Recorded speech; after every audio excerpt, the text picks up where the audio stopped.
صوبہ تکریت اور جزیرہ شام اور عراق کے درمیان واقع تھے۔ بیت المقدس کی فتح کے بعد شکست خوردہ ایرانی اور رومی انہی دونوں مقامات پر جمع ہوئے اور اپنے عقائد کے اختلاف کے باوجود مسلمانوں کے خلاف متحد ہو کر ہنگامہ آرائی کرنے لگے۔ حضرت عمر فاروق اعظم رضی اللہ عنہ کی ہدایت کے مطابق حضرت سعد رضی اللہ عنہ بن ابی وقاص نے 5000 سپاہیوں کے ساتھ قلعہ تکریت کا محاصرہ کر لیا۔ پھر ایک خون ریز جنگ کے بعد اسلامی لشکر نے تکریت پر قبضہ کر لیا۔ بہت ہی مختصر تعداد میں ایرانی اور رومی اپنی جانیں بچا کر فرار ہو سکے، باقی سب کے سب موت کی خوراک بن گئے۔ اسلامی پرچم مزید بلند ہوا اور قسطنطینیہ میں بیٹھے ہوئے مغرور عیسائی بادشاہ قیصر روم کو ایک اور صدمہ برداشت کرنا پڑا۔ پھر وقت اپنی مقررہ رفتار سے گزرتا رہا اور اسلامی سلطنت سیاسی نشیب و فراز سے دوچار ہوتی رہی، یہاں تک کہ 5 صدیاں گزر گئیں۔ یہ 532 ہجری کی ایک تاریخ رات کا واقعہ ہے۔ اس وقت نجم الدین ایوب قلعہ تکریت کا حاکم تھا۔ نجم الدین ایوب کا تعلق کردوں کے معزز ترین قبیلے کروبیہ سے تھا۔ نجم الدین ایوب آسائش اور وقار، عزت و وقار کی زندگی گزار رہا تھا کہ اچانک بدبختی اس کے خاندان پر سایہ فغن ہو گئی۔ تکریت کے حاکم اعلیٰ مجاہد الدین بہروز کی طرف سے ایک حکم نامہ جاری ہوا جس میں کہا گیا تھا کہ نجم الدین ایوب اور اس کا چھوٹا بھائی اسد الدین شیر کو اسی وقت تکریت چھوڑ کر بہت دور چلے جائیں۔ جب نجم الدین ایوب انتہائی شکستگی کے عالم میں سامان سفر باندھ رہا تھا، اسی وقت محل میں ایک نومولود بچے کی چیخیں سنائی دینے لگی۔ دنیا میں آنے والا یہ بچہ تکریت کے معزول حاکم نجم الدین ایوب کا فرزند تھا۔ کچھ دیر بعد ایک کنیز بچے کو لیے ہوئے نجم الدین ایوب کی خدمت میں حاضر ہوئی۔ پہلے اس نے انتہائی پرجوش لہجے میں بیٹے کی پیدائش پر باپ کو مبارکباد دی، پھر ادب و احترام کے ساتھ عرض کرنے لگی، امیر محترم چھوٹے امیر کے کانوں میں اذان دے کر ان کا نام تجویز کر دیجیے۔ کنیز کی بات سن کر نجم الدین ایوب غضبناک ہو گیا اور چیخ کر بولا، میرے سامنے سے لے جاؤ اس منحوس کو، میں اس کی شکل بھی نہیں دیکھنا چاہتا۔ یہ بچہ فاتح اعظم صلاح الدین ایوبی تھا جسے اس کا باپ منحوس سمجھتا تھا۔ نجم الدین ایوب کی کنیز بچے کو لیے ہوئے اس کی ماں کے پاس پہنچی۔ کنیز کا چہرہ بجھا بجھا تھا۔ خانم کیا بات ہے؟ نجم الدین ایوب کی بیوی نے کنیز سے پوچھا۔ جب تو بچے کو لے کر اپنے آقا کے پاس جا رہی تھی تو بہت زیادہ خوش تھی، مگر اب تیرے چہرے سے گہری اداسی چھلک رہی ہے، آخر اس کی کیا وجہ ہے؟ کنیز خانم نے بچے کو اپنی مالکہ کے پہلو میں لٹایا اور اداس لہجے میں کہنے لگی، آقا اپنے بیٹے کی پیدائش پر خوش نہیں ہے۔ نجم الدین ایوب کی بیوی کے چہرے پر حیرت و فکر کے سائے لرزنے لگے۔ آخر میرے بچے میں کیا خرابی ہے؟ وہ خوبصورت ہے، اس کے ہاتھ پاؤں صحیح سلامت ہیں۔ ماں کے لہجے میں ناگواری کا رنگ جھلک رہا تھا۔ کنیز خانم سر جھکائے خاموش کھڑی رہی۔ وہ اپنے آقا نجم الدین ایوب کے الفاظ دہرانا نہیں چاہتی تھی۔ نجم الدین ایوب کی بیوی کچھ دیر تک کنیز کے جواب کا انتظار کرتی رہی، مگر جب وہ کئی بار سوال کرنے پر بھی نہ بولی تو اس نے تیز لہجے میں خانم کو حکم دیتے ہوئے کہا، دوبارہ اپنے آقا کے پاس جا اور میرا پیغام دے کہ میں انہیں یاد کر رہی ہوں۔ کنیز خانم خاموشی کے ساتھ چلی گئی اور اس نے نجم الدین ایوب کے سامنے اپنی مالکہ کے الفاظ دہرا دیے۔ اس وقت نجم الدین ایوب اپنی کرسی پر اداس بیٹھا تھا اور اس کی نظریں سامنے کھلنے والی کھڑکی پر مرکوز تھیں۔ خانم کچھ دیر تک کھڑی اپنے آقا کے جواب کا انتظار کرتی رہی، مگر جب نجم الدین ایوب اس کی طرف متوجہ نہ ہوا تو وہ الٹے قدموں واپس چلی گئی۔ نجم الدین ایوب کی بیوی زبیدہ کے لیے شوہر کا یہ طرز عمل اور کنیز کی خاموشی ناقابل فہم تھی۔ کئی بار اس کے جی میں آئے کہ وہ اٹھ کر نجم الدین ایوب کے کمرے تک جائے اور اس سے پوچھے کہ اس بے رخی اور ناخوشی کا کیا سبب ہے، مگر وہ شدید ضعف و ناتوانی کے باعث اپنے ارادے پر عمل کرنے سے قاصر رہی۔ وہ بہت دیر تک ذہنی خلفشار کا شکار رہی۔ ہزاروں اندیشے اور وصف سے اسے گھیرے ہوئے تھے۔ اس نے کئی بار اپنے نومولود بچے کی طرف دیکھا جس کا رنگ سرخی مائل تھا اور وہ آنکھیں بند کیے دنیا ما فیہا سے بے خبر سو رہا تھا۔ زبیدہ کی آنکھوں میں آنسو آ گئے اور وہ ممتا کے بے مثال جذبے سے بے قرار ہو کر بچے کے چہرے پر جھکی اور اس کی پیشانی پر اپنے ہونٹ رکھ دیے۔ میرے بچے، تم اس دنیا میں کیوں آ گئے؟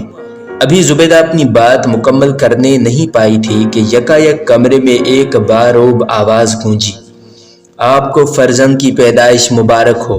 زبیدہ بہت تیزی سے اٹھ کر بیٹھ گئی۔ اس کے سامنے نجم الدین ایوب کا چھوٹا بھائی اسد الدین شیرکو کھڑا مسکرا رہا تھا۔ اس کے چہرے سے گہری مسرت جھلک رہی تھی۔ اسد، کیا تم اپنے بھائی کے پاس سے آ رہے ہو؟ زبیدہ کا لہجہ اداس تھا اور آنکھوں سے آنسو بہہ رہے تھے۔ میں خوشی کی یہ خبر سن کر سیدھا آپ کے پاس آ رہا ہوں۔ اسد الدین شیرکو کے لہجے میں کسی قدر حیرت تھی۔ آپ رو کیوں رہی ہیں؟ یہ سوال اپنے بڑے بھائی سے کرو، وہ بیٹے کی پیدائش سے خوش نہیں ہیں۔ زبیدہ نے غم زدہ لہجے میں جواب دیا۔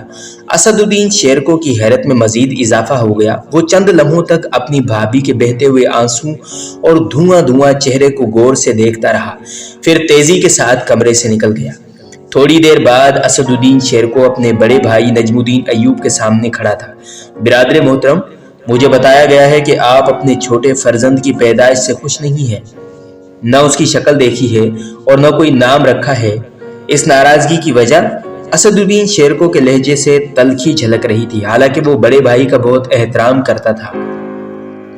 تمہیں معلوم ہے کہ مجھے آج ہی قلعہ داری کے منصب سے معزول کر دیا گیا ہے، نجم الدین ایوب نے اپنے چھوٹے بھائی کو انتہائی سخت لہجے میں مخاطب کرتے ہوئے کہا، اور اس کے ساتھ ہی یہ حکم بھی ملا ہے کہ ہم دونوں بھائی ایک ہفتے کے اندر صوبہ تکریت کی حدود سے نکل کر بہت دور چلے جائیں۔ نجم الدین ایوب کی معزولی اور شہر بدری کا سبب یہ تھا کہ وہ ایک دن تیر اندازی کر رہا تھا۔ بدقسمتی سے ایک عیسائی سامنے آ گیا اور نجم الدین ایوب کا تیر اس کی گردن میں پیوست ہو گیا۔ عیسائی زمین پر گرا اور چند لمحوں تڑپ تڑپ کر مر گیا۔ اتفاق سے مرنے والا عیسائی تکریت کے حاکم اعلیٰ مجاہد الدین بہروز کا غلام تھا۔ نجم الدین ایوب نے بہت عاجزانہ لہجے میں اپنی صفائی اور معذرت پیش کی، مگر بہروز نے اس کی کوئی دلیل قبول نہیں کی اور شدید غضب کے عالم میں حکم دیتے ہوئے کہا، برسوں کی خدمت کے صلے میں بس اتنی رعایت دی جا سکتی ہے کہ تم دونوں بھائی ہمیشہ کے لیے اپنے ناپسندیدہ چہرے میری نظروں کے سامنے سے گم کر دو۔ اسد الدین شیرکو نے بڑی اذیت و کرب کے ساتھ حاکم اعلیٰ مجاہد الدین بہروز کا حکم سنا اور پھر اداس لہجے میں کہنے لگا، برادر معظم، یہ سب نوشتہ تقدیر ہے، کبھی تخت شاہی اور کبھی تخت مرگ، یہی دنیا کا نظام ہے۔ جب میرا بیٹا توران شاہ پیدا ہوا تو میں ایک سپاہی کے عہدے سے ترقی پا کر تکریت کا قلعہ دار بن گیا، نجم الدین ایوب نے چیختے ہوئے کہا۔ اسے اپنے اعصاب پر ذرا بھی قابو نہیں رہا تھا، اور آج جب یہ منحوس دنیا میں آیا ہے تو میں بصد حسرت و یاس تکریت چھوڑ کر کسی خانہ بدوش کی طرح ایک نامعلوم منزل کی طرف جا رہا ہوں۔ اہل ایمان ہیں ہم، ہمارے مذہب کے مطابق نہ کوئی سات منحوس ہوتی ہے اور نہ مبارک، یہ سب اللہ کا نظام ہے اور اپنے نظام کو وہی بہتر سمجھتا ہے۔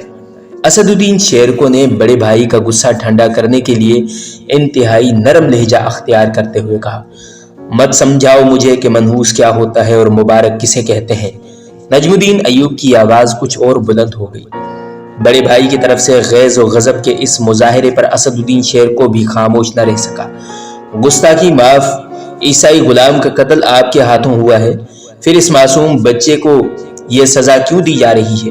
نجم الدین اپنی معزولی سے اس قدر بدحواس ہو گیا تھا کہ اس نے چھوٹے بھائی کو بھی بری طرح ڈانٹ دیا۔ مجبوراً اسد الدین شیرکو واپس چلا گیا۔ پھر وہ اپنی بھاوج کے کمرے میں داخل ہوا، بڑی سرشاری کے عالم میں بھتیجے کو پیار کیا، اس کے کان میں اذان دی اور والہانہ انداز میں کہنے لگا، یہ میرا یوسف ہے۔ بچے کے چہرے پر سے ایک عجیب سا نور نمایاں ہو رہا تھا۔ بڑی کشش تھی، اس لیے اسد الدین شیرکو نے بھتیجے کو مبارک نام دیا۔ پھر اسی بچے نے صلاح الدین ایوبی کے نام سے شہرت دوام حاصل کی۔ یہ ایوبی خاندان پر بڑا گراں وقت تھا۔ کئی سال کی شدید محنت اور جان فشانی کے بعد نجم الدین ایوب قلعہ داری کے منصب تک پہنچا تھا، اور پھر چند گھنٹوں میں اس سے سب کچھ چھن گیا۔ نجم الدین ایوب کا اقتدار اس مکان کی طرح تھا جسے زر کثیر خرچ کرنے کے بعد تعمیر کیا گیا ہو اور زلزلے کے ایک ہولناک جھٹکے نے اسے زمین بوس کر دیا۔ وقت تیزی سے گزرتا رہا اور تکریت کے حاکم اعلیٰ مجاہد الدین بہروز کے حکم کی تکمیل میں صرف ایک دن رہ گیا تھا۔ دونوں بھائی نجم الدین ایوب اور اسد الدین شیر کو ایک کمرے میں بیٹھے غور کر رہے تھے کہ ان کا یہ خانہ بدوش خاندان کس علاقے کا رخ کرے جہاں اسے جائے پناہ مل جائے۔ بظاہر کوئی جائے امان نظر نہیں آ رہی تھی۔ دور تک کھلا آسمان تھا اور مایوسیوں کا گہرا اندھیرا۔ یکایک اس تاریکی میں روشنی کی ایک لکیر نمودار ہوئی اور نجم الدین ایوب مضطرب ہو کر کھڑا ہو گیا۔ کاش ایسا ہو جائے۔ نجم الدین ایوب شدید بے چینی کے عالم میں بار بار اپنا ایک ہاتھ دوسرے ہاتھ پر مار رہا تھا اور اس کی زبان سے بس یہی مخصوص کلمات ادا ہو رہے تھے، کاش ایسا ہو جائے۔ بڑے بھائی کی یہ اضطرابی کیفیت دیکھ کر اسد الدین شیر کو بھی کھڑا ہو گیا اور پوچھنے لگا، کیا ہو جائے برادر محترم؟ چھوٹے بھائی کی بات سن کر نجم الدین ایوب کے سامنے 6 سال پرانا ایک واقعہ اپنے پورے خد و خال کے ساتھ ابھر آیا۔ یہ 526 ہجری کا زمانہ تھا اور بغداد پر عباسی خلیفہ مستنصر باللہ کی حکومت تھی۔ اسی دوران زنگی حکومت کے بانی عماد الدین زنگی نے عراق میں شکست کھائی اور اپنے سپاہیوں کے ہمراہ فرار ہو کر دریائے دجلہ کے بائیں کنارے پر دم لیا، مگر ابھی اس کے لیے کوئی جائے پناہ نہیں تھی، کیونکہ دشمن کا لشکر مسلسل عماد الدین زنگی کے تعاقب میں تھا۔ دریا کے اس پار ایک چٹان پر تکریت کا ناقابل تذکیر قلعہ واقع تھا۔ قلعے کے دفاع کے لیے خشکی کی طرف سے ایک گہری کھندق کھودی گئی تھی۔ اب عماد الدین زنگی کے شکست خوردہ لشکر کے بچاؤ کی ایک ہی صورت تھی کہ اسے تکریت کے قلعے میں عارضی پناہ مل جائے، مگر یہ سب کچھ قلعہ دار کی مرضی پر منحصر تھا۔ ایسی سنگین صورتحال میں نجم الدین ایوب نے فراخ دلی اور بلند حوصلگی اور اسلامی رواداری سے کام لیتے ہوئے کچھ دن کے لیے اپنے دینی بھائیوں کو قلعہ میں پناہ دے دی، پھر بڑی رازداری کے ساتھ عماد الدین زنگی کو کشتیوں کا ایک بیڑا فراہم کر دیا۔ آخر کشتی پر سوار ہونے سے پہلے عماد الدین زنگی نے بڑے والہانہ انداز میں نجم الدین ایوب کو گلے لگاتے ہوئے کہا، میرے بھائی، نہ میں اپنے اس برے وقت کو بھولوں گا اور نہ تمہارے احسان کو۔ پھر نجم الدین ایوب اس وقت تک کھڑا رہا جب تک عماد الدین زنگی اور اس کا لشکر دریائے دجلہ کے دوسرے کنارے پر اتر کر دشمن کے تعاقب اور حملے سے محفوظ نہ ہو گیا۔ پھر 6 سال بعد وقت ملا تو عماد الدین زنگی کو پناہ دینے والا خود کھلے آسمان کے نیچے بے اما کھڑا تھا اور بار بار ایک ہی جملہ دہرا رہا تھا، کاش ایسا ہو جائے۔ نجم الدین ایوب کے ان پر اسرار الفاظ کا صرف ایک ہی مفہوم تھا کہ عماد الدین زنگی کو اپنا وعدہ یاد آ جائے۔